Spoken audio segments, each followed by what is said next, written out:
Should you buy your buy-to-let properties in personal name or your limited company? So you might be thinking, Jamie, why does it matter? Well, it matters quite a lot, actually. So there's some real big things that come into play, namely Section 24. Now, this is something my good friends in government did for us a few years ago. And the reason they brought this in is they just thought, you know what?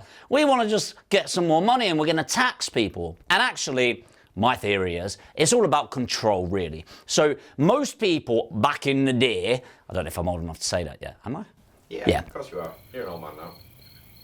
Back in the day, we had, everyone bought properties, buy-to-let properties, in their personal name.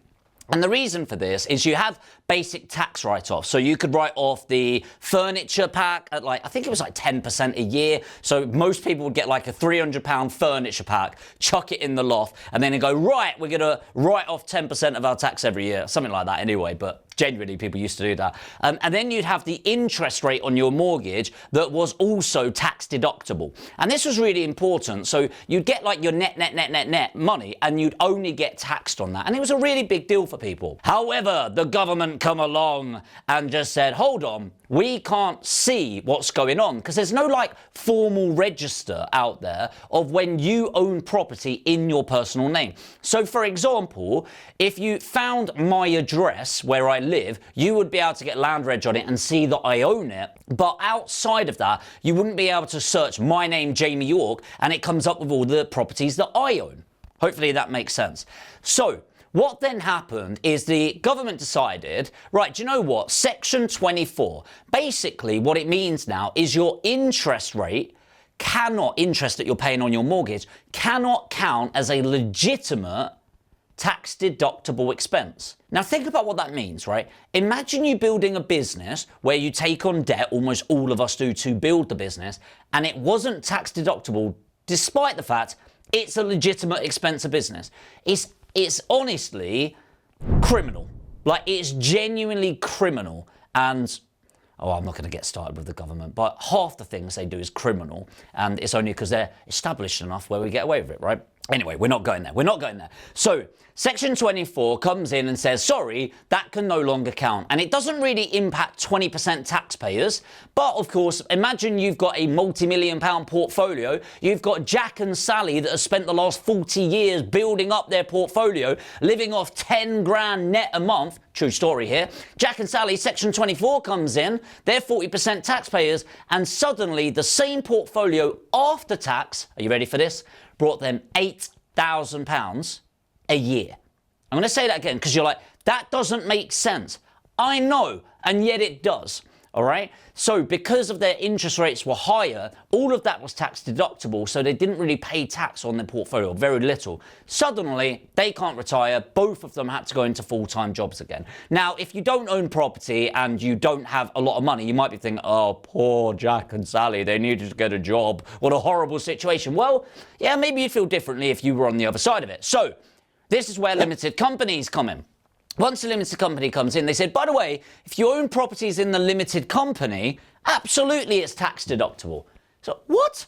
If I own it there, instead of there, then it's tax deductible. Yes, it's tax deductible. Why is it tax deductible? Because it's in a business. And in order to change that rule, they can't exactly go just property investors. If you're property investors in a company, we know it's a legitimate business, but you can't make that tax deductible.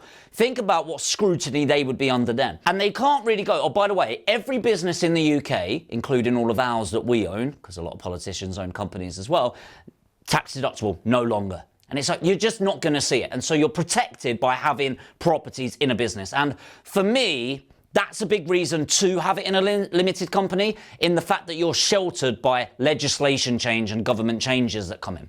So that's one thing. The next thing, of course, is the protection of it. The reason why they do that, the government, is you can search my companies, and I'll have a range of companies, and I own some with me, some with my business partners, some in his name in the company, and we have something called SPVs, special purpose vehicles, and we typically will own up to 20 properties per company. And that might be us being silly, but lending gets harder when you're at that level in each company, and we like to isolate our risk. So the key thing is that they can track it. So you can search my company and you can see all of the properties that I own in there with the debt on them, who's lent me money and everything like that. So it's a lot more transparent for you, but also it's more transparent from the government, which means the more transparent it is, the easier it is to tax us. Theory again.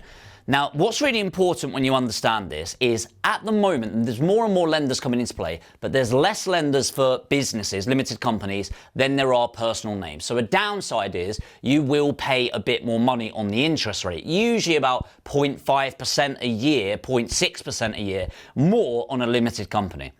The other thing that I think is a pro is you don't own the property, which I know is confusing. You own the company and the company owns the property, which most people go, oh, it's the same thing really. No, it's not.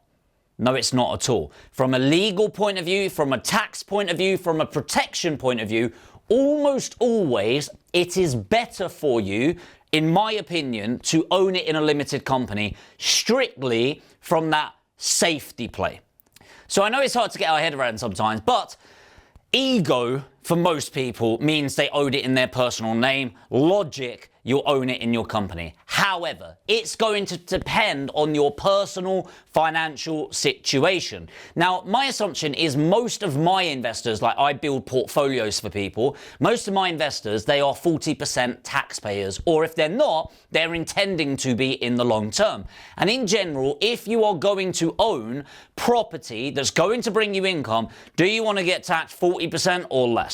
Less, right? So not financial advice at all. You need to talk to an accountant and I'd need to know your specific situation. And on that note, by the way, if you're looking to build your property portfolio, you've got 50 grand or more and you want guidance on how to build that portfolio in the most tax effective way, then put APG in the comments. And what we do, by the way, is we actually build your portfolio for you. So if you're interested in that, got 50K or more, put APG in the comments. Now, looking at what is better for you from a financial point of view, it's not just tax that you need to think of. So people like me, we don't need the money to live off. So I don't actually touch any of my income that comes from passive income from property. It just builds up in the pot and builds and builds and builds and builds and builds. Why is this important? Well, if you need the money, let's say I'm making 50 grand a year from my portfolio. If I need the money personally, then I'm going to either pay it to myself as an employee, at which point I pay the personal tax anyway, or I'm going to pay corporation tax on it, which is the tax if you hold it in a limited company, and then I'm going to pay dividend tax. Now, it happens to be lower doing it that way round anyway, but once you take account of fees, etc., then it starts to become less worthwhile. But in short, an easy way is, are you a 20% taxpayer and intending on staying there? Yes, probably in a personal name then. If you're a 40% taxpayer and you're not really needing access to the passive income right now until you quit your job in the future, a limited company might be right for you. However, it depends on a lot of things. What I'd love to hear from is you.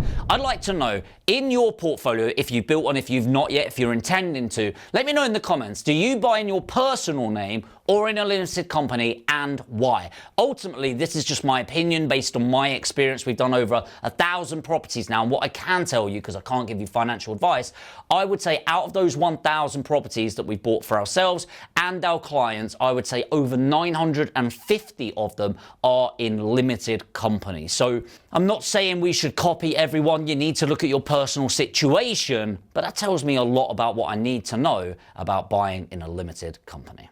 As I said, guys, if you're looking to build your portfolio, just comment APG. I'll send you a link and we'll have a free one-to-one strategy session to help you build your portfolio. If you've got 2 seconds and you're new to the channel, make sure to hit the subscribe and the notification bell. I'd love to have you following for more, getting all the best insights in property for this year to help you grow. If you did get value, make sure to smash that like button and I'll see you in the next video.